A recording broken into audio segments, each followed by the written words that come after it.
10,000 foot यानी 3 kilometre की वो ऊंचाई जहां हवा का प्रेशर इंसान के फेफड़े फाड़ सकता है। क्या आप तस्वर कर सकते हैं कि इस हाइट से कोई इंसान जमीन पर गिरे और वो जिंदा बच जाए? ये कहानी है जूलियन कपका की, एक ऐसी लड़की की जो आसमान की बुलंदियों से सीधी अमेज़न के घने जंगलों में गिरी। जूलियन जर्मन ज़ूलॉजिस्ट मारिया और हैंस विलियम कपका की इकलौती बेटी थी। उसके वालिदैन ने अमेज़न रेन फॉरेस्ट में पेंगुआना नामी एक रिसर्च स्टेशन कायम किया था। क्रिसमस से एक दिन पहले 24 दिसंबर 1971 की शाम लीमा के एयरपोर्ट से लामसा फ्लाइट 508 ने उड़ान भरी। जूलियन इस फ्लाइट में अपनी वालदा के साथ सवार थी और पेंगुआना जा रही थी। ये वो एयरलाइन थी जिसका रिकॉर्ड इंतहाई खराब था। जूलियन के वालिद ने बार बार अपनी अहलिया को इस एयरलाइन से ना सफर करने की इल्तिजा की थी, लेकिन उस वक्त कोई और फ्लाइट अवेलेबल ना होने की वजह से इसमें सफर करना एक मजबूरी थी। जहाज ने मामूल के मुताबिक उड़ान भरी। फ्लाइट के शुरू के कुछ लम्हात तो पुरसुकून रहे,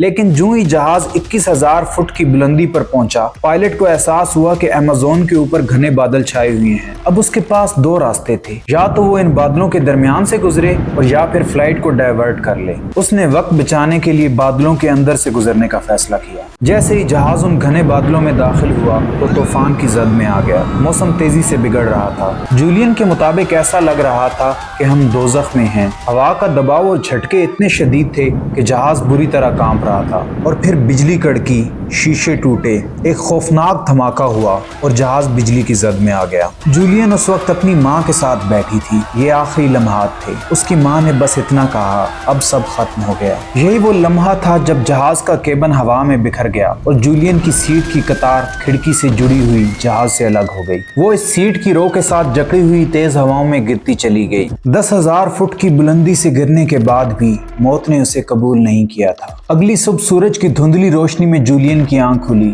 वो होश में थी, मगर उसका जिस्म दर्द से टूट रहा था। सदमे और घबराहट का ये आलम था कि उसे यकीन ही नहीं आया कि वो जिंदा है। उसका सर जख्मी था, कॉलर बोन टूट चुकी थी, दाएं बाजू पर गहरा जख्म था, घुटने का एक पट्टा फट चुका था और उसकी आंख शदीद जख्मी थी। उसके इर्द गिर्द एक घना जंगल था और एक गहरी खामोशी, एक ऐसी खामोशी जो चीखों से ज्यादा खतरनाक थी। वहाँ सिर्फ कुछ जहाज के टूटे हुए टुकड़े और दूसरी सीटों से जकड़ी हुई लाशें थीं। ये वो लम्हा था जब उस पर दहशत का खौफनाक तरीन हमला हुआ, मगर उसने अपने जज्बात को दबाया।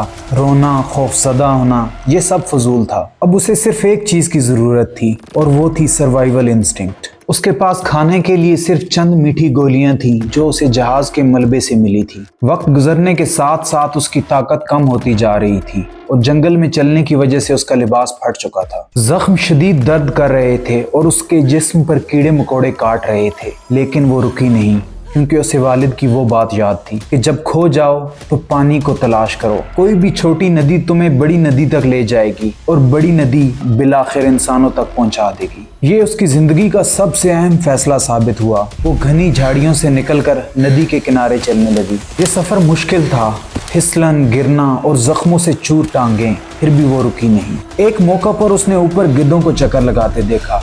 जब वो नदी से हटकर उस तरफ गई तो उसे 3 दीगर मुसाफिरों की लाशें मिली। ये देखकर उसकी उम्मीद टूटने लगी कि शायद उसकी माँ भी अब जिंदा ना हो। 9 दिन गुजर चुके थे। सूरज की रोशनी बमुश्किल ही जंगल में पहुंचती थी। उसके बाजू का जख्म जहां गहरा कट लगा था बुरी तरह से खराब हो चुका था। उसके बाजू में दर्द और सोजन इतनी बढ़ चुकी थी, उसे लगा अब वो मजीद नहीं चल पाएगी।